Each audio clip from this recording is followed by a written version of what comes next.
السلام عليكم ورحمة الله وبركاته. نحمد ونصلي على رسوله الكريم. أما بعد، فقد قال الله تعالى في القرآن المجيد والفرقان الحميد: أعوذ بالله من الشيطان الرجيم. بسم الله الرحمن الرحيم. واعبدوا الله ولا تشركوا به شيئا وبالوالدين إحسانا وبذي القربى واليتامى والمساكين والجار ذي القربى والجار الجنب والصاحب بالجنب. અહીં ઉપસ્થિત આદરણીય અધ્યક્ષ મહોદય, નિર્ણાયકગણ તથા સાથી મિત્રો, આજે હું આપની સમક્ષ જે વક્તવ્ય રજૂ કરવા જઈ રહ્યો છું તેનો વિષય છે પડોશીના હક્કો. ઇસ્લામ એ જીવનના દરેક ક્ષેત્ર માટે માર્ગદર્શન આપે છે અને હિતકારક સમાજના નિર્માણ પર ભાર મૂકે છે. ઇસ્લામમાં પડોશીના હક્કો ખૂબ જ મહત્વપૂર્ણ ગણાય છે, જે કુરાન અને હદીસ દ્વારા વ્યાપકપણે સ્પષ્ટ કરાયા છે. આવી શુદ્ધ વ્યવસ્થા છે કે તે ફક્ત નૈતિક પદ નહીં પણ ઈમાનની સાબિતી પણ છે. નંબર 1, પડોશી સાથે સારો વર્તાવ અને આદર. ઇસ્લામમાં પડોશી સાથે સારો વર્તાવ કરવો એ એક મોટી ધાર્મિક ફરજ છે.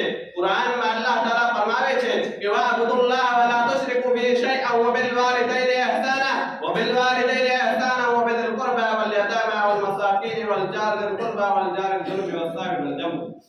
અને અલ્લાહની ઇબાદત કરો અને તેના સાથે કોઈને શરીક ન કરો, અને માતા-પિતા સાથે, સગા સંબંધીઓ, અનાથ, મિસ્કીન અને નજીકના અને દૂરના પડોશી સાથે સારો વર્તાવ કરો.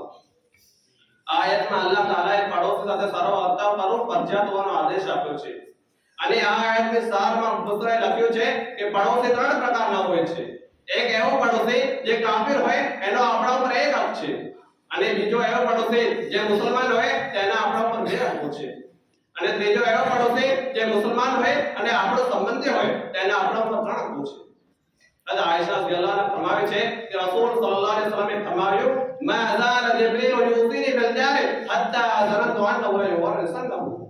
જિબ્રીલ અલૈહિ સલામે અમને પડોશીઓ સાથે બરાબર વસિયત કરતા રહ્યા એટલા સુધી કે અમને ખ્યાલ થયો કે તે તેમને વારિસ બનાવી દે. અને બીજી હદીસમાં રસૂલ સલ્લલ્લાહુ અલૈહિ વસલ્લમ ફરમાવે છે: મન કાન યુમિનુ બિલ્લાહિ વલ યawmિલ આખિર ફલ્યકરમ જારહુ. જેનો અલ્લાહ અને કિયામત દિવસ પર ઈમાન છે તે પોતાના પડોશીનો આદર કરે. આદેશથી સ્પષ્ટ છે કે જે વ્યક્તિ અલ્લાહ અને કિયામત દિવસ પર ઈમાન રાખે છે તે પોતાના પડોશીનો આદર રાખે. ઇસ્લામમાં ફક્ત નૈતિક સન્માન જ નહીં પરંતુ પડોશીની મદદ અને તેમની જરૂરિયાતનું ધ્યાન રાખવું પણ અનિવાર્ય છે. રસૂલ સલ્લલ્લાહુ અલૈહિ વસલ્લમ ફરમાવે છે: ખૈરુલ જીરાની અક્રમુહુમ મિનકા. શ્રેષ્ઠ પડોશી તે છે જે તારી સાથે ઉત્તમ વર્તાવ કરે. નંબર 2, પડોશીને તકલીફ કે નુકસાન ન પહોંચાડવું.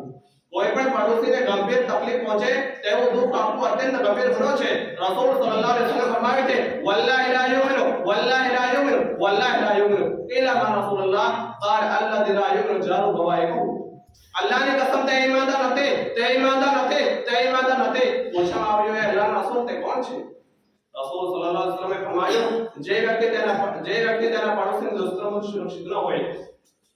આદેશમાં અલ્લાહના રસૂલ સલ્લલ્લાહુ અલૈહિ વસલ્લમે સ્પષ્ટ જણાવ્યું છે કે જે વ્યક્તિ તેના પડોશીને પીડા પહોંચાડે છે તે ઈમાનદાર નથી. ઇસ્લામમાં પડોશીને તકલીફ આપવી માત્ર શારીરિક પીડા સુધી મર્યાદિત નથી, પરંતુ વાચિક અથવા માનસિક પીડાને પણ તકલીફ ગણી શકાય છે. એક મુસલમાન પડોશીને કોઈ પણ જાતની તકલીફ ન આપવી એ પ્રમાણિક ઈમાનની ઓળખ છે.